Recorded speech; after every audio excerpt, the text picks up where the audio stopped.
I'm Josh Light with PoliticIt.com. I'm here with Jonathan Snow, who's running for Congress in District 12 in Florida as the Democratic nominee. How are you doing, Jonathan? I'm doing well. Yourself? I'm doing fine. Now tell us the big difference between you and your competitors in this race. Well, I am the only millennial candidate running for this seat right now. In fact, in Congress, we don't have a single member of the millennial generation. It's no wonder why we always go to war, because the millennials are fighting. It's no wonder why education is always one of the first things on the chopping block. And it's no wonder when they try to do something horrible like pass the Ryan budget, they say, well, don't worry, it's not going to go into effect for 10 years. Well, I don't know about the other candidates in the race, but I plan on being around in 10 years from now. And I want to make sure this is a country we continue to be proud of. And what issues are you concerned about in this race? Well, Americans are struggling right now. Really, we have close to nearly 1 in 4 Americans are either unemployed or underemployed. 2 in 5 Americans can't afford to go to a doctor when they're sick, or let alone take a prescribed medication. And more than 1 in 7 Americans can't afford to feed themselves without government assistance. And all at the same time, the wages of average Americans have actually gone down, even though their productivity has increased. And so the reason I'm running is to add my voice and ideas and the voice and ideas of the people and unite behind common sense solutions to get our country back on the right track. And Jonathan, how do we fix unemployment? How do we fix this wage problem? Well, I think one of the things we have to do is raise the minimum wage. Every time we've raised the minimum wage, we've seen an increase in the middle class. Unfortunately, my opponent in the Republican House refuses to even talk about this issue. Raising the minimum wage is one important step. I also like to bring back the Works Progress Administration and the Civilian Conservation Corps. The WPA and CCC were only around for a short time, and in their short time they created millions of jobs. In fact, almost every county in this country has a park that was built as a result of the CCC. We would not have the Hoover Dam, we would not have some of our greatest infrastructure had it not been for the Works Progress Administration. So I want to put millions of Americans back to work by rebuilding our infrastructure, which desperately needs to be done. And when you're walking out on the campaign trail, what fiscal issues have you found people in Florida concerned about? A lot of people are talking about pocketbook issues. Their dinner table, they're talking about the rising cost of electricity. They're talking about how sometimes they don't know what their mortgage is going to be next month if they have an adjustable rate mortgage. They are worried about the national debt and deficit, but that's something that needs to be addressed by creating jobs, getting more people involved in the system.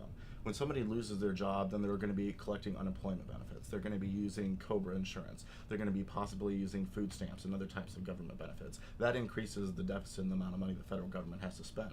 So it's much more efficient to spend some money on building a road or building a new bridge or building a high-speed rail, which we all need here, particularly in Florida. I mean, sure, driving through, you've probably seen transportation's awful down here.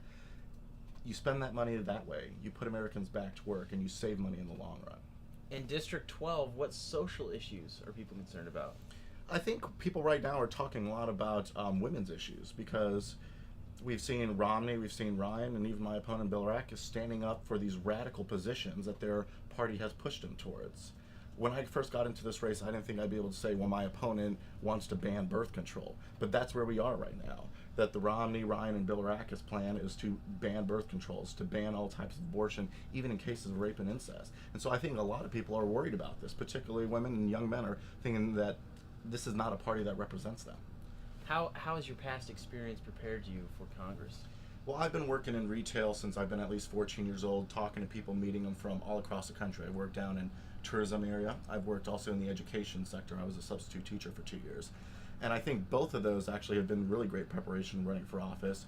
As a substitute teacher, I'd walk into the classroom not knowing necessarily what I'd be dealing with, and having a classroom full of students that are thinking, oh, hey, it's free day. And I basically have to grab their attention immediately and make it interesting for them and break it down simple.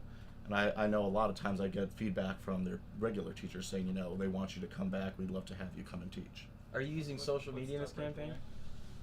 Go ahead. Hold that question. I'm going to ask you if you're using social We're media. still going on that track? Yeah. Okay, good.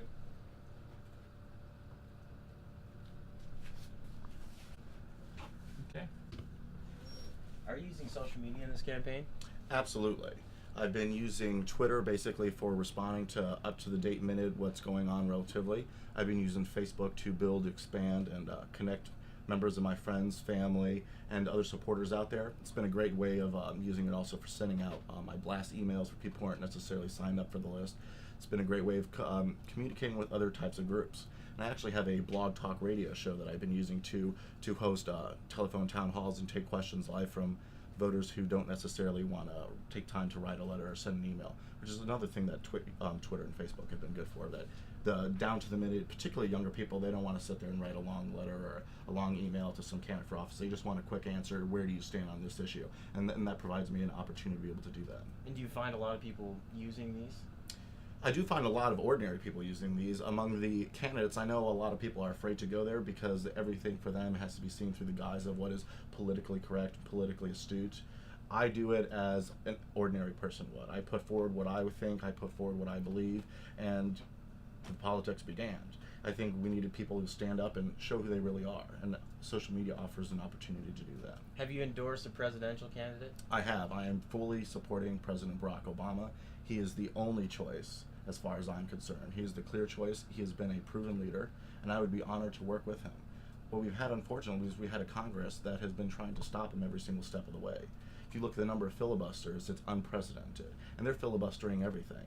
My opponent has even voted against a bill to reduce the number of confirmations needed to go through the Senate. There was only something like 180 confirmations to reduce it by lower level positions, and they blocked that so that way they could filibuster those as well. So we have something, I think it's over 300 different department heads that don't have a permanent department head. They have temporary department heads because the Senate has been blocking them. In the House, they've been voting against them every single step of the way as well right now, at least since 2010 when the Republicans gained control. And how's fundraising going for your race? Fundraising is coming along. If anyone wants to make a contribution, they can go to snowforcongress.com and click that contribute button. We're raising money completely from small donors. $5, $10, $25, it all makes a difference. We spend every dollar very wisely. We do not have big dollar donors. Unlike my opponent, we're not collecting money from PACs. We're just dealing with ordinary citizens from across the country who want to be involved in the grassroots campaign.